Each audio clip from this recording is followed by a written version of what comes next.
When I saw him standing in the dim glow of the fridge light, shirtless, pouring water into a glass, I didn't expect to feel anything. But I did. It wasn't desire, not yet. It was something quieter.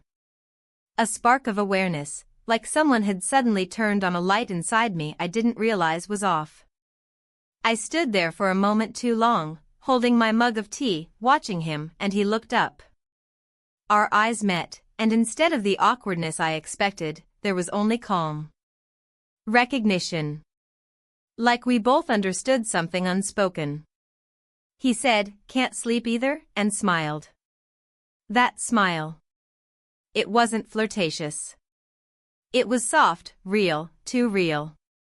I laughed gently, nodded, and walked past him to the counter. We stood there in silence, not touching, not talking. Just existing. The hum of the refrigerator filled the air like a heartbeat. I should have gone back upstairs. But I didn't. Because something about 1:43 a.m. on that kitchen clock made me feel more alive than I had in months. Maybe even years. And so it began, not with a kiss or a touch, but with two people awake at the wrong time for all the right reasons. Before I take you further into what happened between us, before the lies and the letters and the flash drive that changed everything, tell me, have you ever had a moment so small, so seemingly innocent, that you didn't even realize it had the power to destroy everything you knew? Let me take you back to that kitchen. Let me tell you how it all started. But first, write in the comments where you're watching this from, and tell me, have you ever hidden something so well you thought it was safe forever? The truth is, I didn't feel unhappy.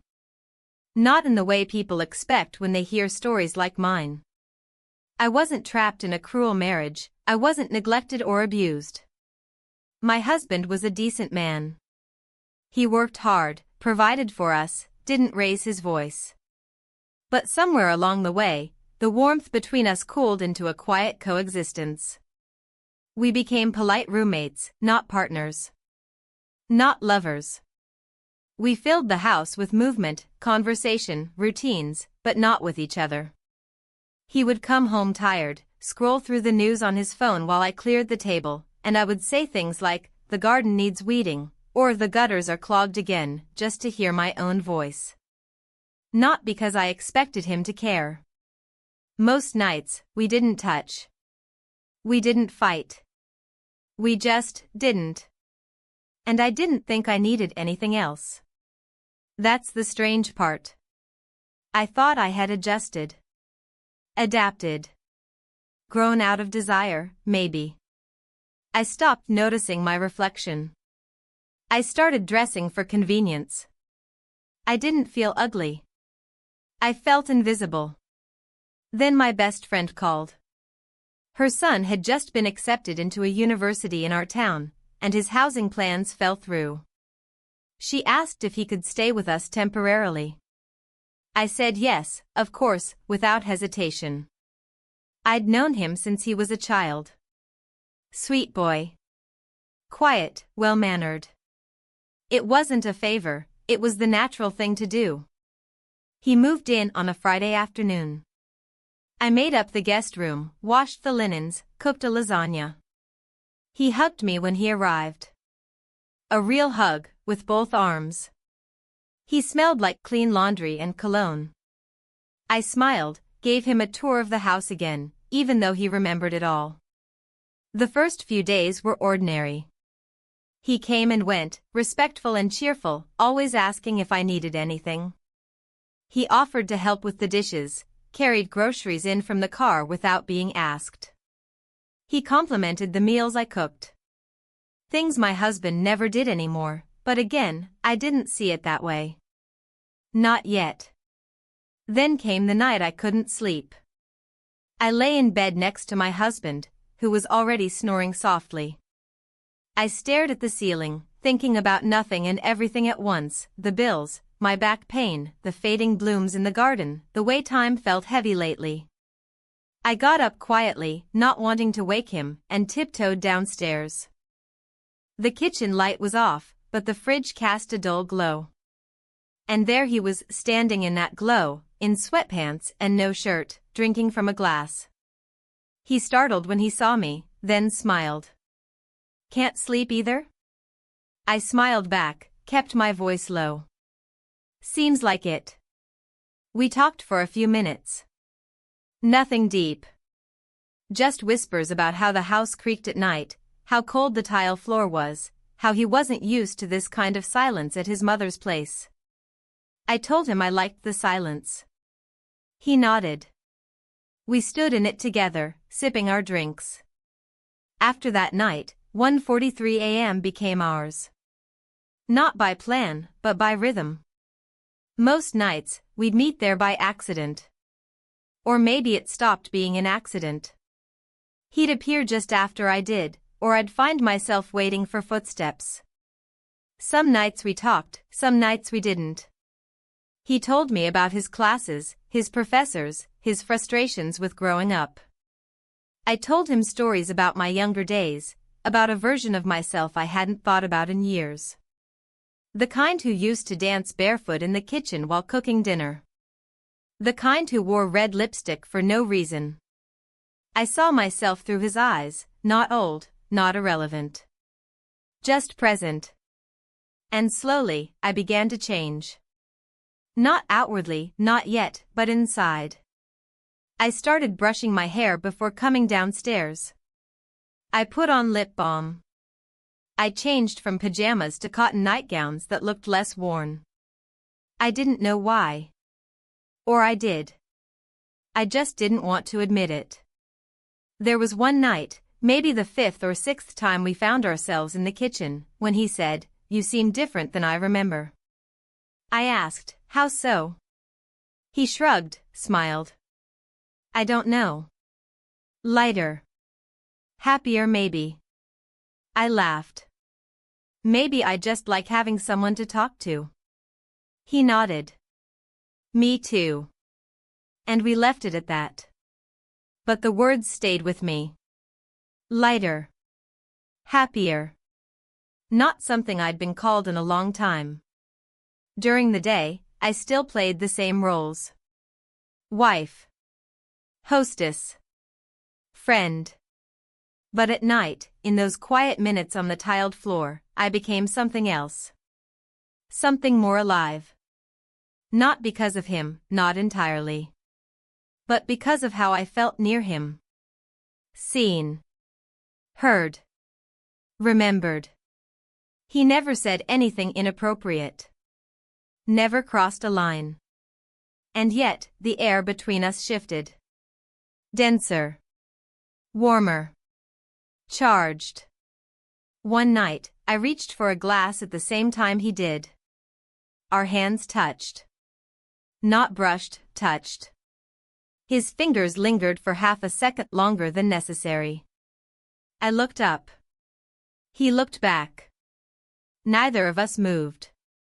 Nothing happened. Nothing that would raise eyebrows. Nothing that could be blamed. But when I lay back in bed that night, I didn't fall asleep for hours. I stared at the wall and thought about his hand. About how it felt. I told myself it was harmless. Just attention.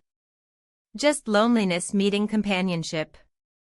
But deep down, I knew. Something had started. And I wasn't sure I wanted it to stop.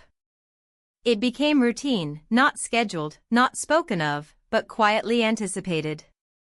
I would lie in bed longer each night, pretending to be asleep, listening to the soft hum of the night, waiting. Sometimes I would try to fight the urge, telling myself I was being foolish, that these late-night moments were becoming too frequent, too significant. But I always ended up slipping out from under the blanket, moving silently through the house like a shadow drawn to a flame. The kitchen clock had begun to feel like a countdown. By 1:43 a.m., the room was ours, not in ownership, but in feeling. In those minutes, I wasn't a wife, a hostess, or a woman who had slowly faded into the background of her own life. I was just present. Awake. Aware of myself in a way I hadn't been in years. That night, I arrived first. I stood by the sink, cup in hand, waiting. The seconds ticked by louder than usual. I wondered if he would come at all. Maybe I had imagined the connection between us. Maybe he had noticed the change in my posture, my tone, the way I brushed my hair. Maybe it made him uncomfortable. I almost turned to leave. Then I heard his footsteps. He entered like he always did, quietly, naturally, without hesitation. I turned to look at him, and he met my eyes without flinching. There was something different in the way he looked at me that night. Something softer. Less cautious. He moved toward the cupboard, reaching for a glass. I stepped aside to give him space, but my hand lingered on the counter, close to his. Too close. He noticed. I noticed. Neither of us moved away. He poured water, sipped, then leaned against the counter, facing me. For a few minutes, we said nothing. The silence between us was no longer awkward. It was familiar, almost comforting. And then, as if acknowledging what we both felt without having to explain it, he spoke. "You seem lighter lately." I felt the words land somewhere deep. Not just as a compliment, but as an observation. One that carried weight because it came from someone who actually looked at me. I gave a small laugh, shaking my head slightly. Maybe I just enjoy the quiet. His gaze didn't shift. Or maybe you enjoy being seen. That stopped me. It wasn't accusatory. It wasn't flirty. It was honest. I swallowed, unsure how to respond, because the truth of it settled over me like a tide. He had seen through everything, the smiles, the polite conversation, the harmless familiarity we maintained. And I couldn't deny it anymore. I looked away first, breaking eye contact as I busied myself rinsing my cup. But my heart was beating faster than before, thudding against my ribs like it had something urgent to say. He stepped closer. Just slightly. Just enough that I could feel his presence behind me. I froze, waiting, not for what he might do, but for what I might. Then, in a moment that felt both surreal and painfully grounded, he reached past me, to grab the dish towel hanging by the sink. Our shoulders brushed. I felt the warmth of his skin through the thin fabric of my robe, and I didn't step away. I turned to face him. Slowly. Deliberately. He looked down at me, not because I was shorter, but because I had lowered my eyes. For a heartbeat, I thought of my husband upstairs. I thought of my best friend. I thought of all the reasons this was a terrible idea. But then I thought about myself. Not the role I played in other people's lives, but the version of me I had buried under years of compromise and routine. The version who still longed to be touched, noticed, felt. And in that moment, it wasn't about logic. It was about presence. About now. We didn't speak. We didn't explain. We kissed. No fireworks. No dramatic music. Just quiet, undeniable contact. The kind that doesn't ask for permission because it already has the answer. When it ended, I stepped back. Not because I regretted it, but because I was terrified I wouldn't. He didn't say anything. He just stood there, breathing steadily, watching me with the same calm intensity he always had. I reached for my cup, now empty, and moved to the door. "Good night," I whispered. "Good night," he echoed, voice low. I climbed the stairs slowly, each step carrying more weight than the last. I paused outside the bedroom, listening. My husband was still asleep. Nothing had changed, and yet everything had. I lay beside him, eyes wide open in the darkness, the taste of the kiss still lingering on my lips. I didn't cry. I didn't smile. I simply stared at the ceiling and let the silence surround me again. But it wasn't the same silence anymore. It had a pulse now. A breath. A memory. For the first time in years, my heart refused to settle into its usual rhythm. It danced. It stumbled. It remembered something it thought it had forgotten, how to ache. In the morning, I would make coffee. I would fold laundry. I would nod along to whatever story my husband mumbled from behind his phone. But something had shifted. And I couldn't unfeel it. The following days moved like slow waves. Nothing seemed to change on the surface, but I felt everything shift beneath. I woke up each morning with the weight of that night still pressed against my chest. The air between me and my husband felt different. Not because he knew anything, he didn't. But because I did. I had crossed something. Not just a boundary in my marriage, but a boundary inside myself. And once you've stepped into that new part of yourself, it's impossible to walk backward. I kept my routine, almost obsessively. I made the bed, prepared breakfast, sorted the mail, responded to polite messages from friends. I smiled where expected, laughed when prompted. But I was watching myself do these things, detached, as if I were observing from a step behind. My body moved, my voice responded, but my thoughts were elsewhere. Always circling back to that moment in the kitchen. That single, silent collision. He, on the other hand, acted as if nothing had happened. And that unsettled me more than anything. I saw him in the hallway, carrying laundry, or passing by on the way to the shower. He nodded, smiled, polite as ever. But his eyes never lingered. He didn't seek me out. He didn't avoid me either. He was just present. As if the kiss hadn't existed at all. I didn't know if that was maturity or cruelty. Maybe both. I found myself craving more of what I didn't even fully understand.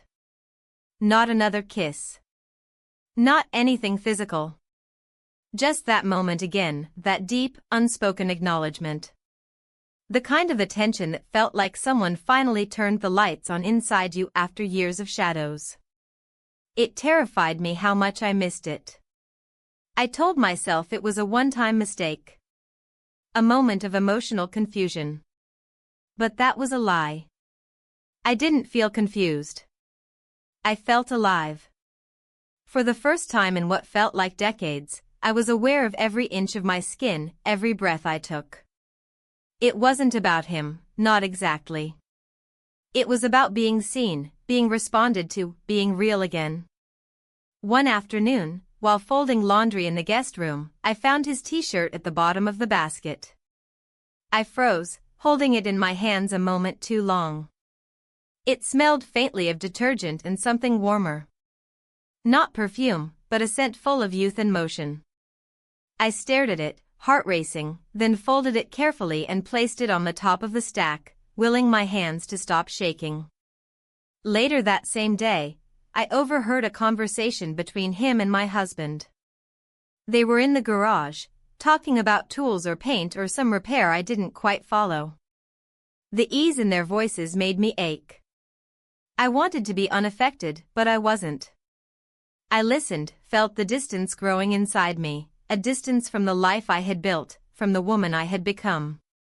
I no longer felt like part of that world. The nights continued, but I stayed in bed. I didn't dare return to the kitchen at 1:43. I was scared of what I might find, or not find. I tried to sleep, but my body didn't obey. My mind wandered through silent conversations, imagined outcomes, questions I never dared to ask. What did he think of me? Did it mean something to him? Or was I just a fleeting moment, nothing more? Then, one morning, something subtle changed. I noticed one of the decorative frames on the hallway table was facing down. A family photo, me and my husband from years ago. I always kept it propped up. I didn't remember knocking it over. I bent to fix it and felt a strange tightness in my chest. Had someone turned it intentionally? Was it a message? Or just an accident I gave meaning to because I needed something to grasp? I started noticing other details. A book on the shelf that had shifted slightly. A chair in the living room pulled back more than usual. Small things. Maybe imagined. But they fed a growing restlessness I couldn't shake. That evening, I found a note inside my coffee mug. A scrap of lined paper, folded twice. No name, no flourish. Just a simple sentence written in a neat, familiar hand: "If you don't come, I'll still wait." I stared at it for a long time, standing in the kitchen alone. The clock above the stove read 9:12 p.m. too early. But the note had already taken root in my spine, in my chest. It made it harder to breathe. I didn't respond. I didn't confront him. I tucked the note into the pocket of my robe and went about the rest of my night in silence. But inside, I was vibrating. When the clock struck 1:43, I was wide awake. I stayed in bed, staring at the ceiling, gripping the edge of the sheets as if they could anchor me. I imagined him downstairs, standing by the fridge, holding a glass, waiting. And I hated myself for not going. But I also hated how much I wanted to. The next morning, I rose early and went to the kitchen before anyone else. The space was still. Normal. I poured myself tea, opened the cupboard, and paused. Something was missing. On the top shelf, where I kept a small porcelain figure, a gift from my mother years ago, there was now only a faint outline in the dust. I reached up instinctively. Gone. It was always there. I never moved it. I asked myself if I had cleaned it, misplaced it, moved it in a half-sleep. But no. I hadn't. That tiny absence filled the room like thunder. I didn't say anything. Not to my husband, not to him. The day went on, hours moving in mechanical patterns. I busied myself with chores, but my thoughts spun around that empty space on the shelf, the note in my pocket, and the ache in my stomach that grew each time I remembered the warmth of his skin so close to mine. I realized something then. This wasn't just a moment that had happened. It was happening. Still. Quietly, in the background of everything. And it wasn't going away. I began to measure my days not by hours, but by silences. Silences at breakfast, when the clinking of cutlery on porcelain filled the void where conversation used to live. Silences in the hallway, passing him by with a neutral nod, pretending not to remember how it felt when our hands touched. Silences in my own mind, where I tried to quiet the storm that had taken residence in me. My husband noticed nothing, or if he did, he said nothing. He had always been a man of practical focus, someone who believed that routine equaled peace. He asked no questions, and I offered no explanations. There was safety in the surface of things, in the facade we both had mastered so well. But the surface was beginning to crack. One afternoon, I was in the garden, trimming back the overgrown rose bushes. The sun was warm, the sky soft with clouds, but I couldn't shake the feeling that something inside me was pressing forward, like water behind glass. I knelt in the soil, tugging at a stubborn root, when I felt a presence behind me. I turned to see him standing at the edge of the patio, holding 2 glasses of lemonade. He offered one to me with a small smile, nothing forced, nothing staged. I hesitated, then took it, my fingers brushing his again. We sat down on the steps in silence. The lemonade was too sweet, but I drank it anyway. For a long moment, we just listened, to birdsong, to distant traffic, to the creak of wood expanding under the afternoon sun. "I can help you clean the shed later," he said quietly. I nodded, not trusting my voice. I didn't need help. I didn't even plan to clean the shed. But I said yes. Later, in the dim dust of the small wooden structure at the edge of the backyard, we moved boxes.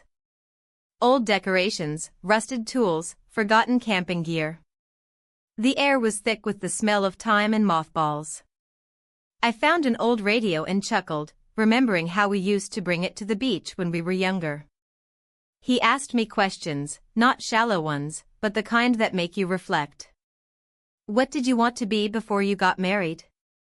Do you still write? What music did you dance to when no one was watching? I answered each honestly, surprised at myself. I hadn't spoken that much about myself in years. Not because no one asked, but because I stopped thinking I had anything worth saying. In the soft glow of the dusty light filtering through the cracks, he looked at me differently. Not with intensity, but with recognition. It felt as if I were reintroducing myself to the world, and someone was finally listening. When we left the shed, the sun had dipped lower in the sky. My shirt clung to my back, and dirt lined my palms, but I felt lighter. Not clean, not redeemed, just momentarily untethered from the weight of everything I wasn't saying. That evening, I found myself preparing dinner with more care than usual. I chopped vegetables more slowly, paid attention to flavors, set the table with matching napkins. Not for anyone else, for me. I needed the normalcy, the structure, the small victories. When my husband came home, he commented on the food. "Smells good," he said, without looking up from his phone. I smiled and nodded, saying nothing. After dinner, I lingered in the kitchen longer than necessary. I wiped down the counter twice, rearranged the fruit bowl. I glanced at the clock. 10:18 p.m. Too early. I wandered into the living room and sat by the window, watching shadows stretch across the lawn. A breeze moved through the open window, carrying the scent of cut grass and something else, a quiet expectancy. I told myself I wouldn't go downstairs tonight. That I had had enough. That I needed to stop letting my emotions spiral around one person, one kiss, one fragile moment. But at 1:39 a.m., I was already out of bed. I moved quietly, my steps practiced. The stairs barely creaked anymore. I knew which spots to avoid. The hallway was dark, the kitchen darker still. I reached for the light switch but didn't turn it on. There was something comforting in the soft illumination from the streetlight outside, casting pale yellow through the window. I poured myself a glass of water, leaned against the counter, and waited. But he didn't come. Minutes passed. Then longer. I stood there, willing the clock not to move, listening for the sound of his door. Nothing. I told myself this was good. A sign. Proof that this hadn't become a habit. That it could still be reversed. That we hadn't formed a pattern. But the emptiness in the room felt heavier than his presence ever had. I stayed for another 10 minutes before retreating back upstairs, the glass still full in my hand. As I entered the bedroom, I noticed something strange. The drawer on my husband's nightstand was ajar. Only slightly, just a crack. But he was meticulous. Always closed everything tightly. I stared at it for a long moment, then turned away, telling myself it was nothing. The next day, I went to the cupboard for my favorite coffee mug and paused. Inside it, folded carefully, was another note. Just 3 words this time: I still wait. My breath caught. I looked over my shoulder, but the house was quiet. I unfolded the note slowly, reading the words again and again. They didn't feel like a question. They felt like a truth. A quiet, steady truth waiting in the dark. I didn't reply. I didn't mention it. I carried on with the day, but my steps were lighter. My thoughts louder. Later that evening, as I walked past the hallway table, I saw the same photo frame, the one of me and my husband, turned face down again. This time, I didn't fix it. There are certain moments that divide time. Not in the way clocks or calendars do, but in the way memory does. Before and after. The moment we kissed became that for me. There was the version of myself before, cautious, restless, invisible, and the version after, who now carried the weight of what had happened in the space between breaths and the ticking of a kitchen clock. I spent the following day in a fog. My body moved through tasks like muscle memory, but my mind was elsewhere, stuck in the feel of his breath so close to mine, the silence that came after, the look in his eyes that held no apology. It wasn't guilt I felt. Not yet. What I felt was something harder to name, a mixture of awe, fear, and a strange calm. A recognition that something had changed and could never go back. I avoided him. Not intentionally at first. We simply didn't cross paths that morning, or afternoon, or even evening. He stayed in his room, or at least I told myself he did. I told myself many things. That it was just a moment. That it didn't have to mean anything. That silence was safer now than words. That evening, my husband suggested we go out to dinner. It was rare, a sudden gesture, unexpected. I hesitated, not out of suspicion, but from the simple fact that I couldn't remember the last time he'd initiated anything outside our routine. We sat across from each other at a small restaurant we used to frequent years ago. The lighting was low, the menus unchanged. He spoke about work, about a project that had been dragging on. I nodded, smiled where appropriate, added comments that sounded rehearsed even to my own ears. At one point, he looked at me and said, "You seem distracted lately." It caught me off guard. My fork paused mid-air. "Just tired," I said, setting it down.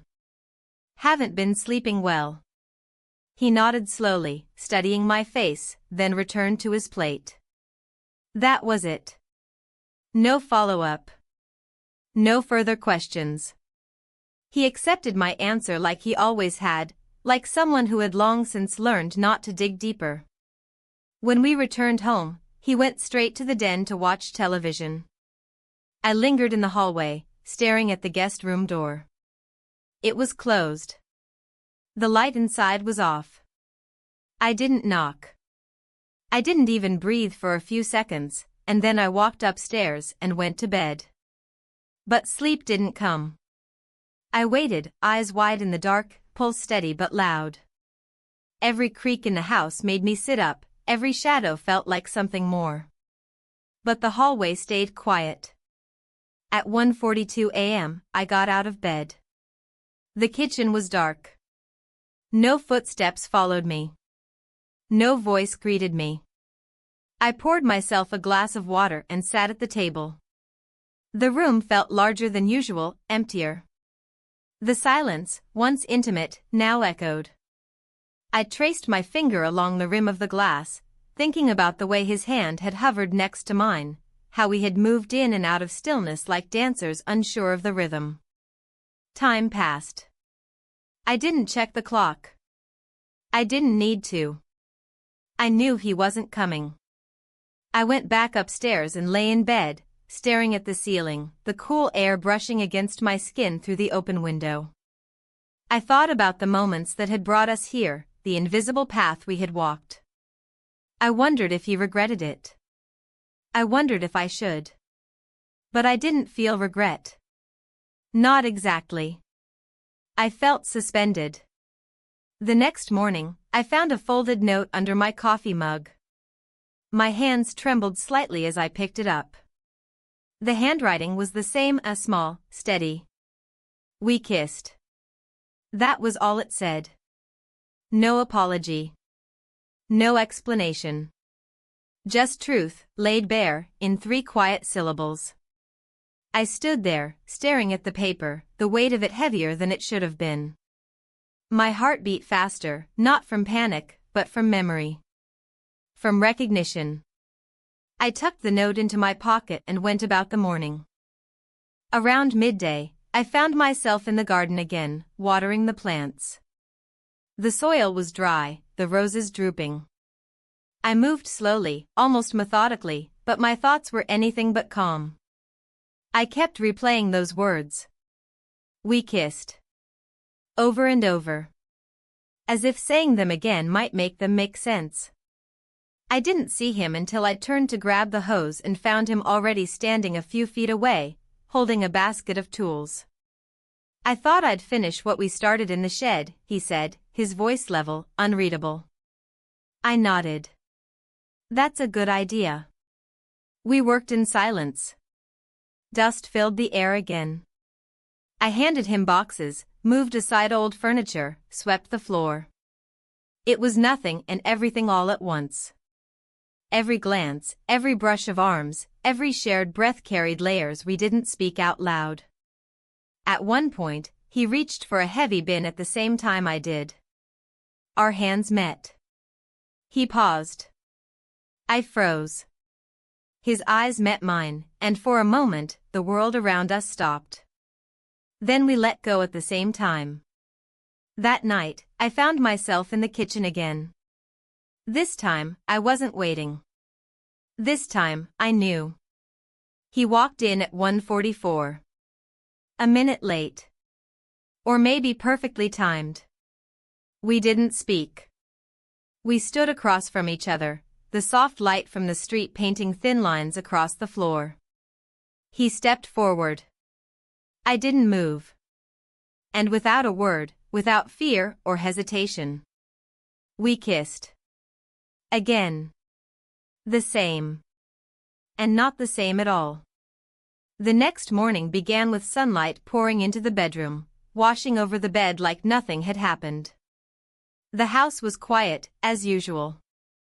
My husband had already left for work, and the silence he left behind was the kind that used to comfort me, a stillness I used to call peace. Now it felt like an echo of something I no longer believed in. I moved through the morning routine with practiced care. I made the bed, opened the windows, started the laundry. But everything felt suspended, like I was walking through a scene that had already been written, and I was just repeating my lines. My body was tired, but my thoughts were louder than ever. I thought about last night. The way he had walked into the kitchen, silent and certain.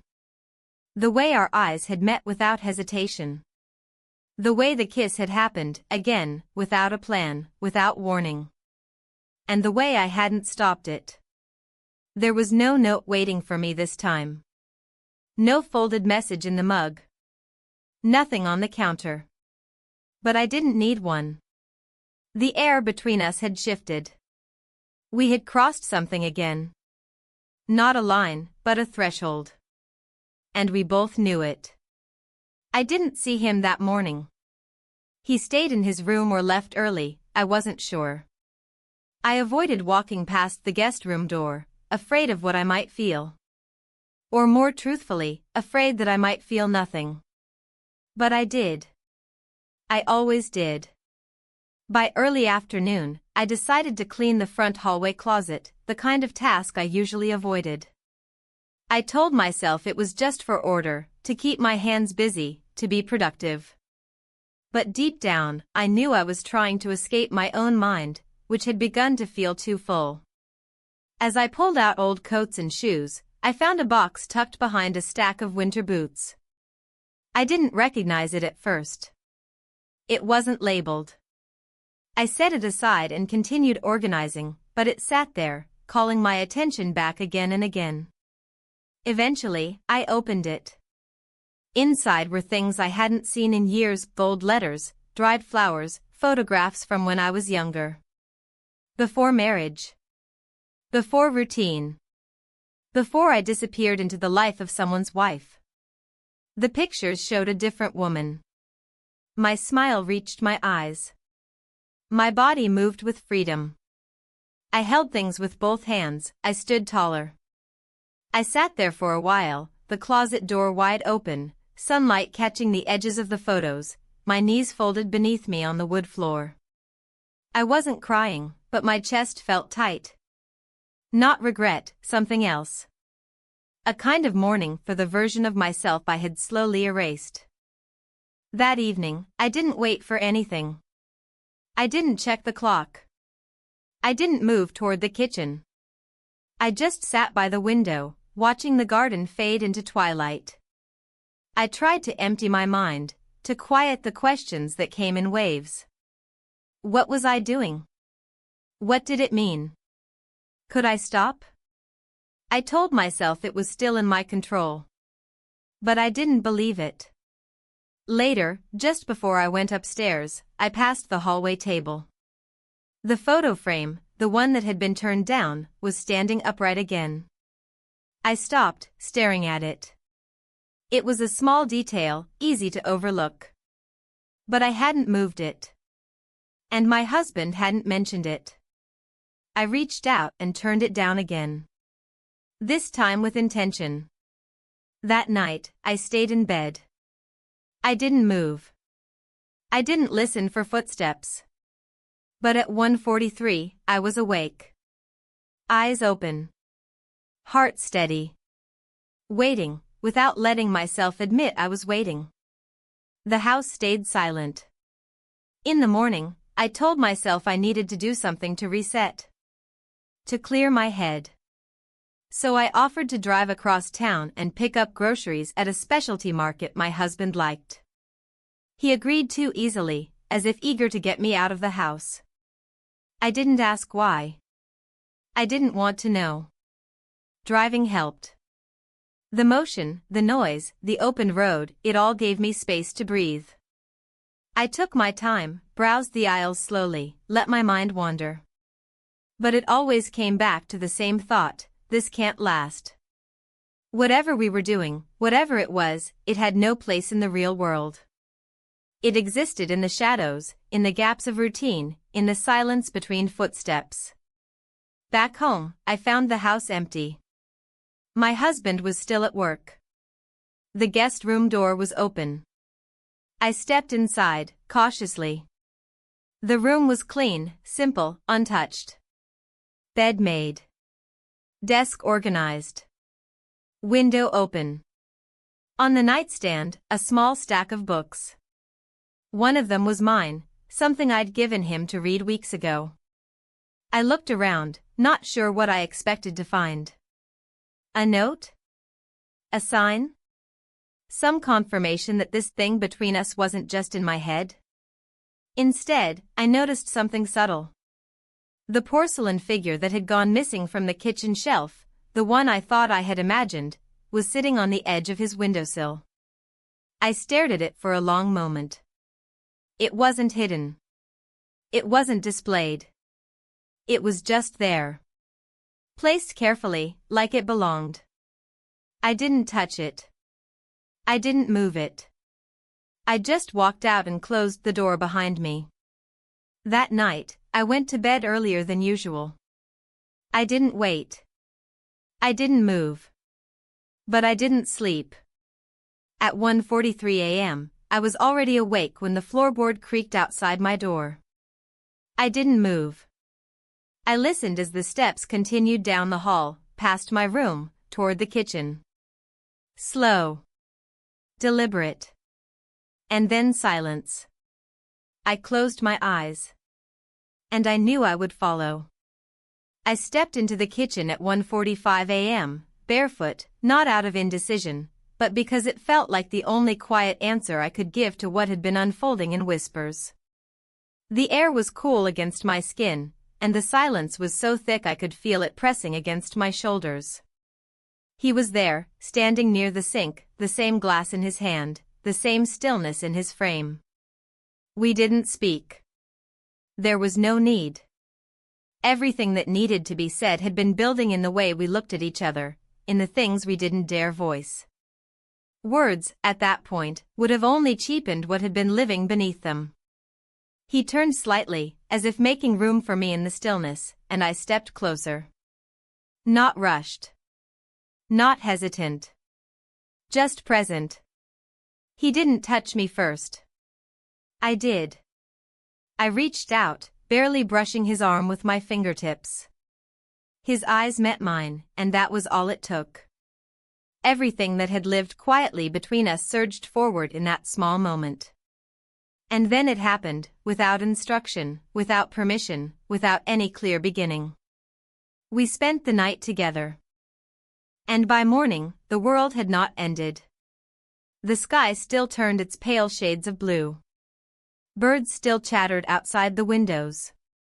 But something inside me had undeniably shifted. I lay in bed long after sunrise, the sheets tangled around my legs, my mind unable to settle. I felt everything and nothing all at once. There was no guilt. There was no joy. Just a strange kind of stillness that seemed to stretch across my entire body, as if I were made of glass and afraid to move too fast in case I cracked. When I finally rose, the house was empty. My husband had gone to work. He had left a note on the table, something about picking up dry cleaning and being late for dinner. I read it twice, not because of the message, but because of the handwriting. It felt strange that life outside the moment still moved on, that responsibilities still existed. I walked into the kitchen and made tea, avoiding the spot where he had stood the night before. I tried to hold on to the details, but they came to me in fragments, the warmth of his breath on my collarbone, the way he closed his eyes like he needed to shut out everything but that second. The weight of that night clung to me like morning fog. The guest room door was closed. I didn't knock. I didn't open it. I passed it with measured calm, willing myself not to linger. The rest of the day moved slowly. I cleaned out the pantry, vacuumed the living room, reorganized the linen closet. Mundane tasks felt like anchors, and I held onto them tightly. But my thoughts betrayed me, constantly drifting back to the way he had touched the back of my neck or the way my own voice had trembled when I whispered his name. I told myself it was a lapse. A moment of confusion. But that was a lie, and I was tired of lying to myself. It wasn't confusion. It was clarity. And that clarity terrified me more than anything. In the late afternoon, I went into the garden, scissors in hand, and began cutting back the overgrown lavender bushes. The smell calmed me, something natural, something that hadn't changed. The act of pruning, shaping, deciding what to keep and what to discard, it gave me a sense of control I hadn't felt in weeks. As I gathered the trimmings into a basket, I noticed him through the window. He stood in the hallway, looking out, one hand resting on the doorframe. He didn't see me. Or if he did, he didn't react. His posture was relaxed, but his eyes were distant, as if his mind was somewhere else entirely. I felt a jolt in my chest, sharp and fleeting. The moment was already receding into memory. That evening, my husband returned home, his shirt wrinkled, his face drawn. He spoke of a long day, a colleague's retirement party, traffic on the way back. I listened. I nodded. I smiled in the right places. But something in me was different. I could feel it. He didn't notice. Or chose not to. At dinner, he asked if I had gone anywhere during the day. I said no. He didn't press further. We sat in the living room afterward, the television casting flickers of light across the walls. I kept glancing at the clock, trying not to, but failing every time. It felt like an internal countdown. At 10:47, I excused myself, saying I was tired. He kissed the top of my head and said, "Get some rest." I smiled as I walked away. In bed, I lay on my back, staring at the ceiling. The quietness of the room was louder than usual. I could feel the weight of time moving slowly toward the next 1:43. But tonight, I didn't intend to meet it. I needed space. I needed stillness. I needed to understand who I had become. I closed my eyes, hoping for sleep. But it didn't come. At 1:12, I heard a soft creak from down the hall. Then nothing. Not footsteps. Not movement. Just silence. And for the first time, I didn't follow. I stayed. I listened. I waited. And I wondered who would break the silence first. But the house remained still. Eventually, I drifted into a light, restless sleep, the kind that leaves you unsure whether you've rested at all. I dreamed of shadows and soft hands and words never spoken. And when I woke just before dawn, the first thing I saw was the porcelain figure. It was on my dresser. Placed carefully. Deliberately. I hadn't touched it.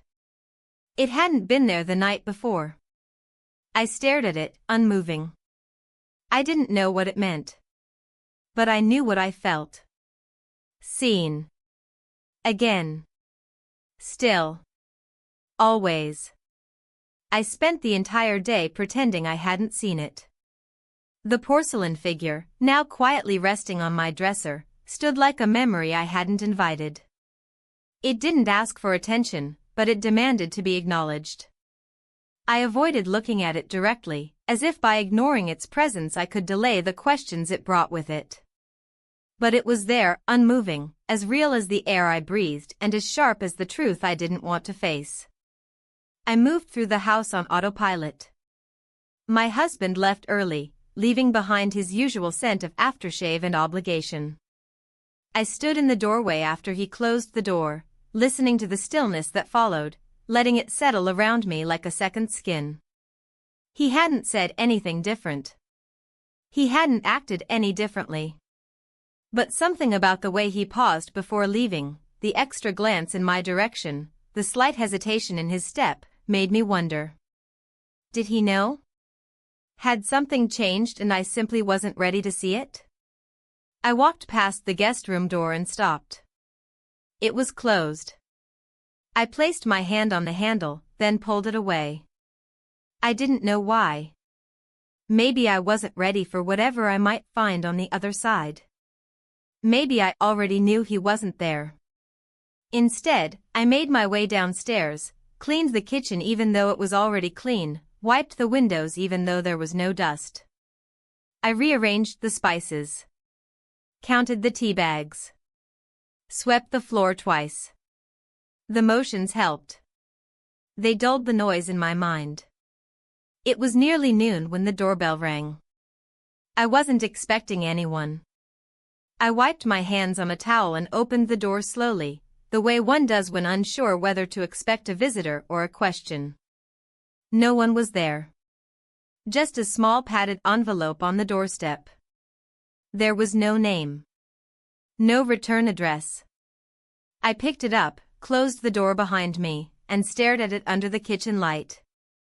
It was light, almost too light.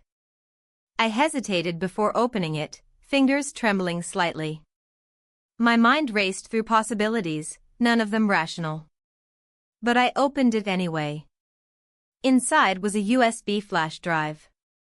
Plain. Unlabeled.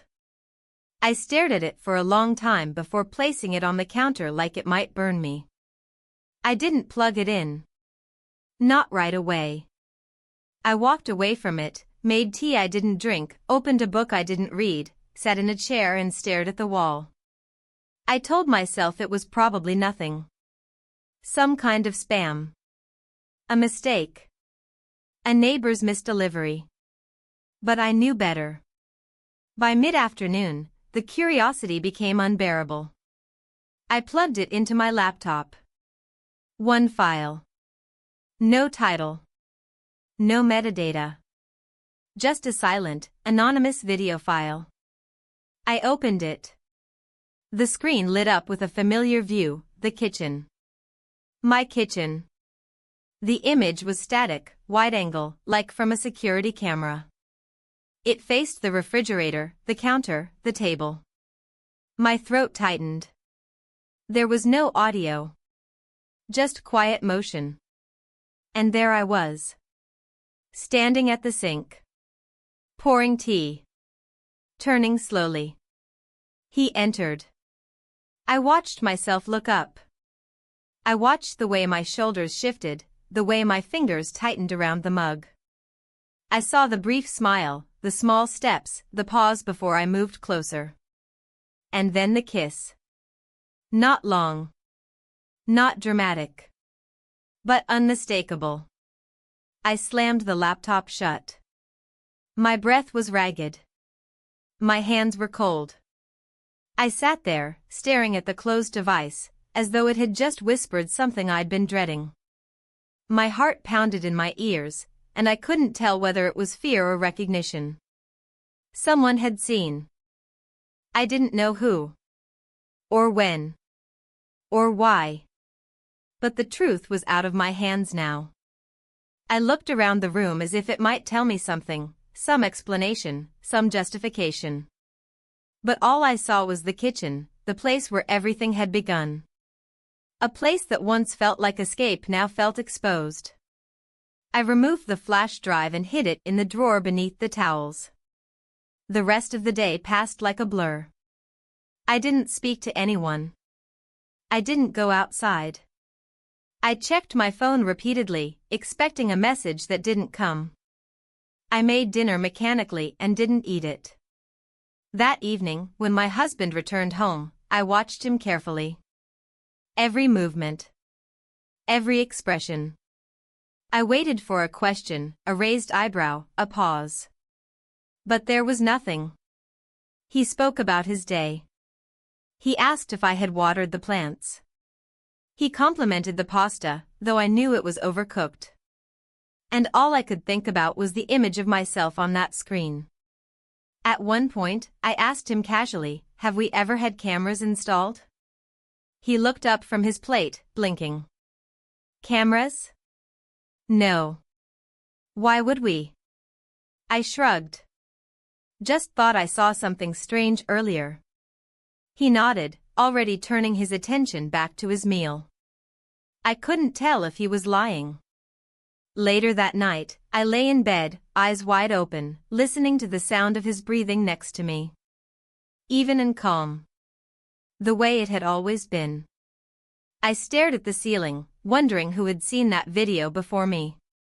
Wondering how many copies existed. Wondering who had sent it, and why. At 1:40 a.m., I slipped out of bed. The house was still. I moved quietly through the hallway, the floorboards creaking beneath my bare feet. I walked past the guest room, the door was still closed. The light was off. I entered the kitchen and stood there in the dark. Everything looked the same. But nothing felt the same. I stood in the same spot, by the counter, and stared at the refrigerator. At the place where my image had been frozen on screen. At the place where I had let myself forget everything except how it felt to be seen. I didn't know what would happen next. But I knew this, I wasn't the only one who knew anymore. I didn't sleep that night. The image of myself on that screen had seared itself into my mind. I had seen myself from the outside, from a cold, unfeeling angle, and it had broken something in me. There was nothing romantic or intimate about it. Just reality. Plain. Documented. Irrefutable. It stripped away the emotions that had swelled in me during those moments and left only one thing behind: exposure. I kept returning to the same thought: who had filmed it? There was no camera that I had ever seen. We had never installed anything in the kitchen. I had always prided myself on knowing every corner of the house, every drawer, every wire. So how did someone record us? Was it someone inside the house? Was it him? That thought turned my stomach. I wanted to believe it wasn't possible. That what we had shared, however complicated, hadn't been a performance. But the doubt had been planted. And it grew quickly in silence. I spent the next day in a haze. I didn't check the flash drive again. I didn't mention it to anyone. I simply existed in a careful rhythm. My husband went to work like usual. He kissed my cheek before leaving. His hands didn't shake. His voice didn't falter. And that only made things worse. In the late morning, I stepped outside into the garden. The sky was overcast, the clouds hanging low like they had something to say. I walked slowly through the rows of overgrown plants, letting my fingers brush against leaves that had long since dried. There was comfort in decay. At least it was honest. I sat on the bench beneath the tree where we used to drink coffee on weekends. The air smelled like damp earth and endings. After an hour, I went back inside and made myself tea I wouldn't finish. The guest room was still closed. At noon, I heard the doorbell ring again. This time, I hesitated before opening the door. My heart pounded louder than reason. I half expected another envelope, another silent message. But it was just the mail. A few envelopes. A folded catalog. A letter from my sister. I exhaled slowly and picked everything up, trying to shake off the fear that had wrapped itself around my ribs. Back in the kitchen, I noticed something different. A photo frame on the hallway table had been turned face down again. The same one. I stared at it, unmoving. I hadn't touched it. Not since the last time I turned it down. But there it was, shifted. Intentionally or not, I didn't know. I picked it up, turned it over, stared at the photo inside. It was from a vacation years ago. My husband and I, smiling beneath a wide, foreign sun. We looked young. Or maybe just lighter. That version of us no longer existed. I placed the frame back in its original position and walked away. By late afternoon, I still hadn't seen him. Not a sound. Not a glimpse. The silence was beginning to feel less like a shield and more like a message. One I didn't yet understand. I sat at the kitchen table and tried to read, but the words blurred together. My thoughts kept circling the same questions: who had seen, and who knew? I replayed every conversation from the past few weeks. Every sideways glance, every unanswered message, every silence that lasted a beat too long. Had my husband noticed? Had he guessed? Had he known all along? Had my best friend? That thought stopped me cold. I hadn't spoken to her in over a week. Our usual rhythm, a text here, a short call there, had simply faded. I'd told myself we were both busy. That there was nothing wrong. But now I wasn't sure. I picked up my phone and stared at her name. My thumb hovered over the call button. But I couldn't do it. Not yet. Instead, I opened our last conversation. A message from her, sent 11 days ago. Let me know if he's settling in okay. Hope it's not too much. I had replied, he's great. Really helpful. No emojis. No warmth. Just facts. That's where it had ended. I closed my phone and placed it face down on the table. That night, dinner passed in silence. My husband ate quietly, occasionally glancing at the television in the other room. I watched him more than I watched the food. Every movement. Every breath. When he finished, he stood, stretched, and said, "I'll be in the garage if you need anything." I nodded. He paused. Just a second too long. His eyes met mine. You okay? My mouth was dry. Yes, I said. He held my gaze, then nodded again and walked away. I sat at the table long after he'd gone. The overhead light buzzed softly. The silence pressed in around me like insulation. Eventually, I rose, washed the dishes by hand, dried each one carefully. The rhythm helped. For a moment, I almost believed I was in control. Then I noticed something on the counter. Another flash drive. No envelope this time. Just the device. Sitting there like it belonged. I froze.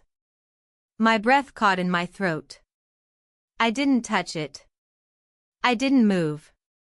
I stood there, staring, as my mind screamed questions I couldn't answer. Who put it there? How did it get inside? What would it show this time? Eventually, I picked it up with the edge of a dish towel and placed it in the drawer with the first one. I didn't plug it in. I didn't want to see myself from another angle. Later that night, as I climbed into bed, I thought of the porcelain figure on my dresser. I had moved it to the drawer that morning. But as I reached for the lamp, I saw it again, back on the edge, facing outward. Watching. I didn't touch it. I turned off the light and lay in the dark, eyes open, heart still. I wasn't afraid anymore. But I was no longer sure who was watching whom.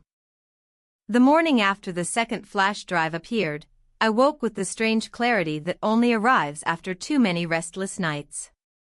My body ached in a quiet way, not from exertion, but from the weight of secrets I could no longer carry in the same familiar places. I sat up slowly, unsure whether the figure on the dresser would still be there. It wasn't. The space where it had stood now felt colder, emptier. But its absence no longer startled me. I had stopped searching for logic. I had stopped trying to measure things in the terms I used to understand.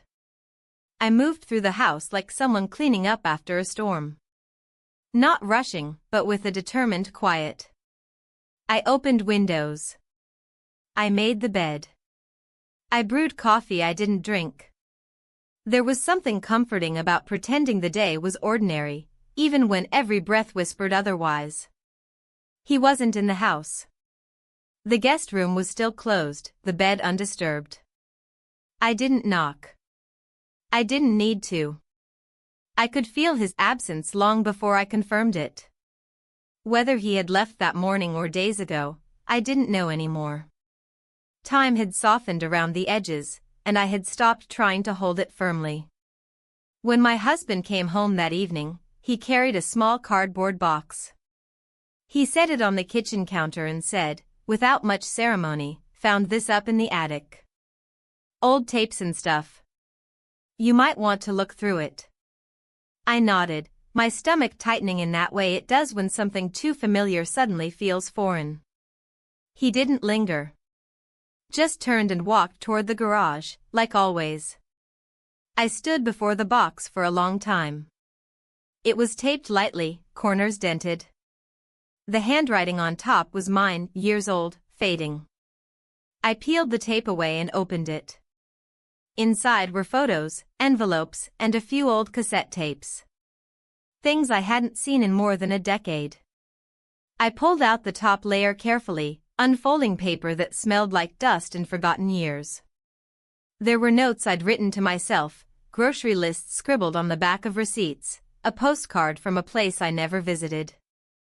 And beneath it all, at the very bottom, wrapped in an old silk scarf, was another flash drive. Identical to the others. I froze.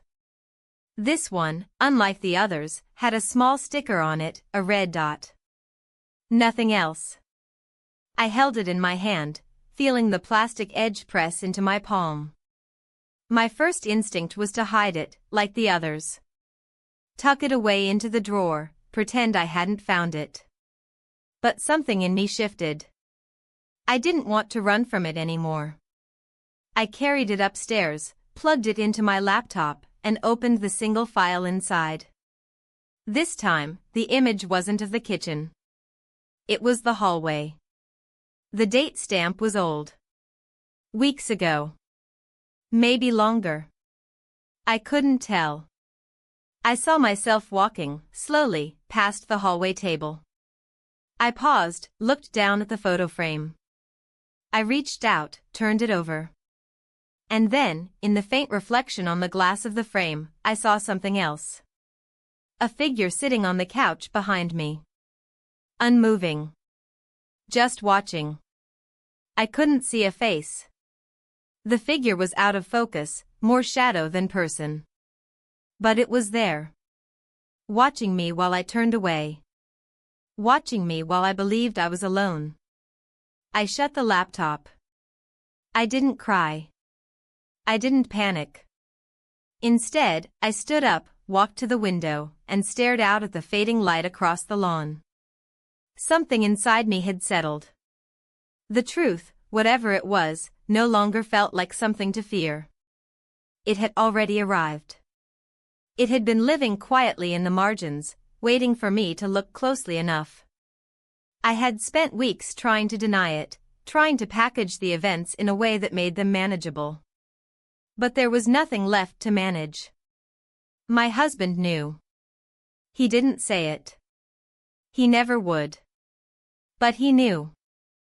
The stillness in his gaze, the space he gave me, the deliberate way he moved, all of it pointed to a man who had chosen silence over confrontation. A man who had weighed his options and decided that pretending was easier than acknowledging. Perhaps even kinder. That night, he didn't mention the box again. We ate dinner without speaking. Afterward, he retreated to the den, and I went outside into the garden. The sky was clear. Stars above me blinked like tired truths. I sat on the bench beneath the tree, the same place where I had once tried to find answers in petals and soil. But this time, I found none. Only quiet. Later, as I returned inside, I passed by the hallway table. The photo frame was back in its place. Facing forward. I didn't stop. I went upstairs, undressed slowly, folded my clothes with care, and placed them on the chair by the dresser. When I looked at the mirror, I saw myself, not the woman from the video, not the wife from the vacation photo, not the stranger who wandered through a house filled with silence. Just me. No edits. No excuses. I turned off the light, climbed into bed, and closed my eyes. I wasn't waiting anymore. Not for him. Not for a message. Not even for forgiveness. Whatever came next, it would not be decided in the dark.